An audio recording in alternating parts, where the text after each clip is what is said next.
At least 93 Palestinians have been killed and dozens more injured in an Israeli strike in Gaza's north. That's according to the territory's government media office, which is run by Hamas. Women and children are among the victims after missiles hit a residential building in the town of Beit Lahia. And more people are believed to be trapped under the debris. The building was reported to have been sheltering displaced Palestinians. Israel hasn't commented on the attack. The Israeli military has frequently struck shelters for displaced people, claiming to be carrying out precise strikes against Hamas militants.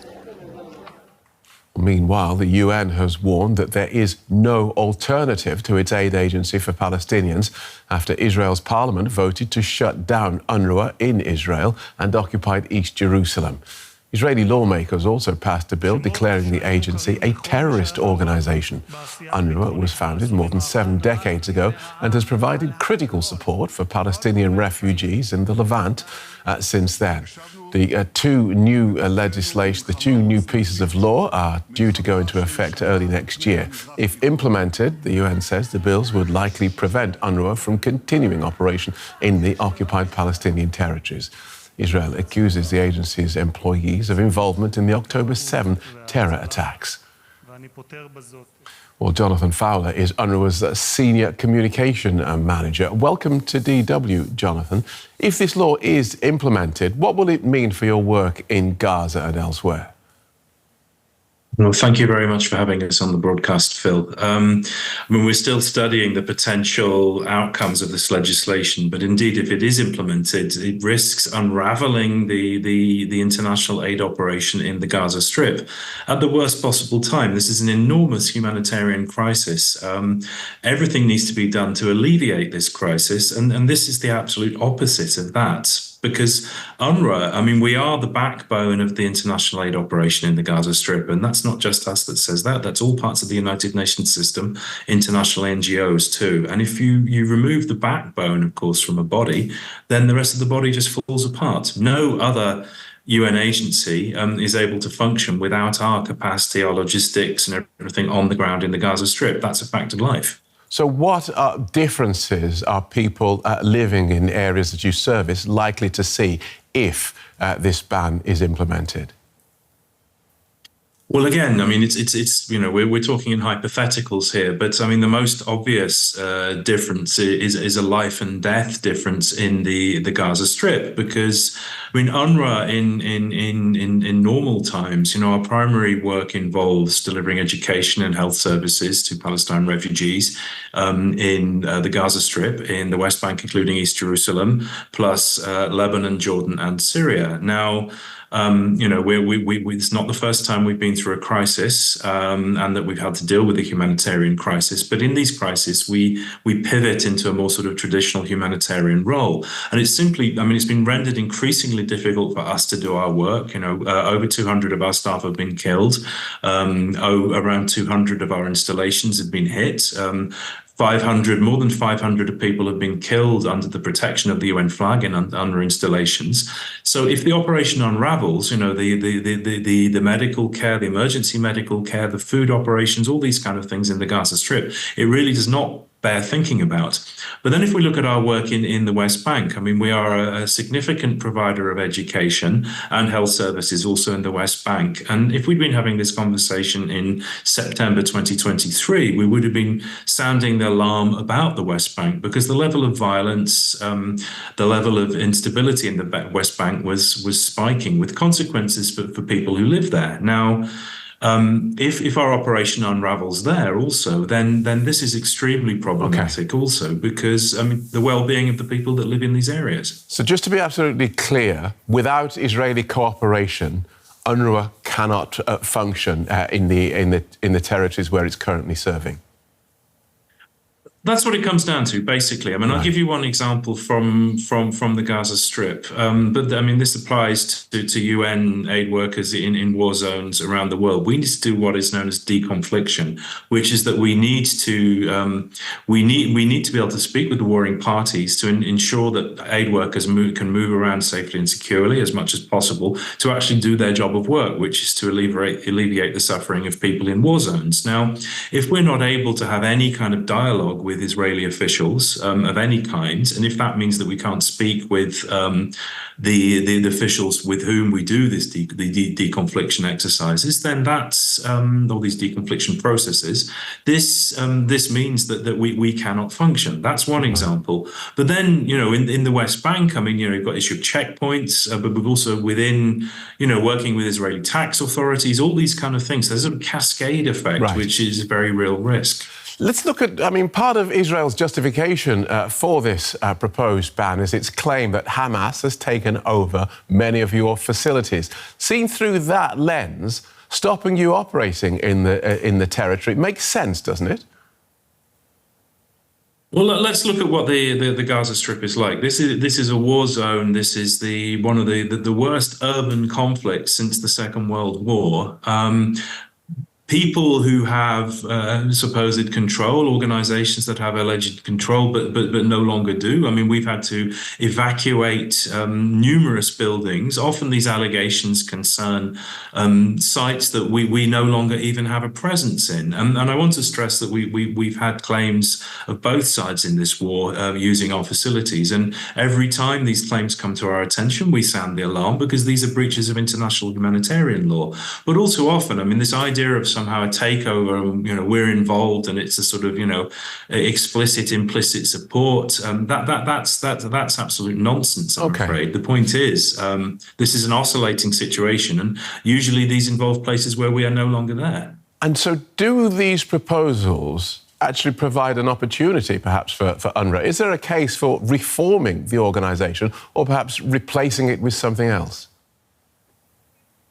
Well, to respond to your second question, I mean, we have a mandate from the UN General Assembly. That mandate has been renewed repeatedly every 3 years since 1949. So that's a sign that the reason for our existence has not gone away. And the reason we still exist is actually an indictment of a political failure in the region and beyond to bring about a just and lasting settlement, to a solution to the Palestine refugee issue. So, I mean, that's one issue. But I mean, we have that mandate. That mandate means we're not going anywhere until such time as that mandate ceases to exist.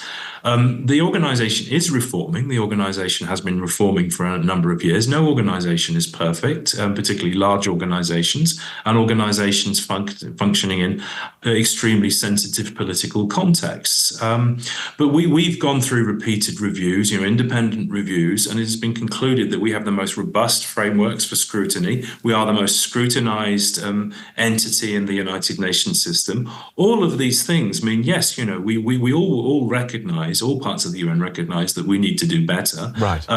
But the report card is particularly bad for us, and that is unfair. It's not correct.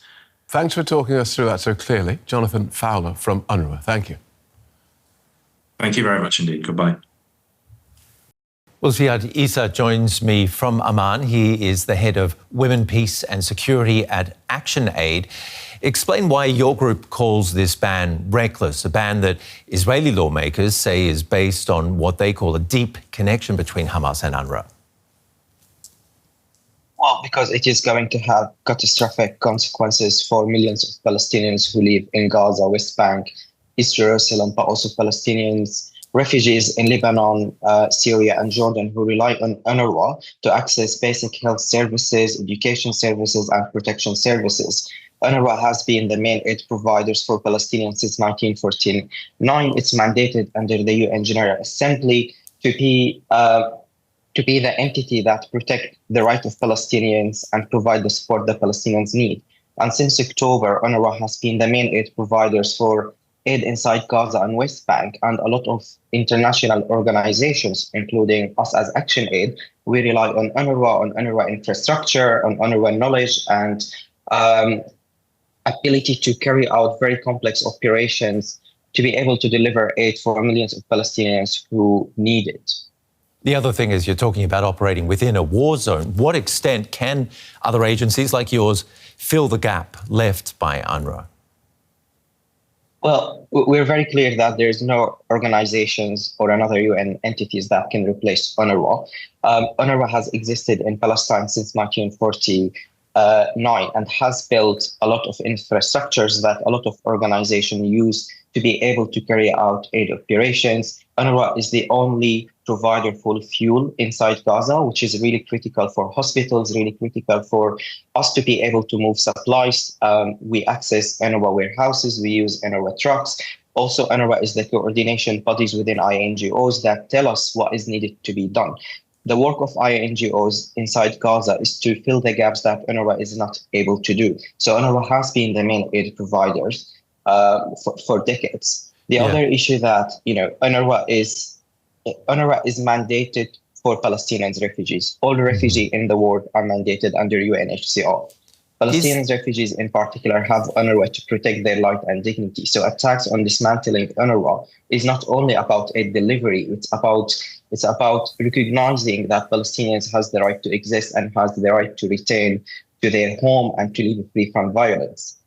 Okay, but is there some sort of workaround that ActionAid could implement to continue supporting civilians as best it can without UNRWA? It's going to be very challenging, and this is why world leaders now need to be taking actions to make sure that this bill doesn't get enforced.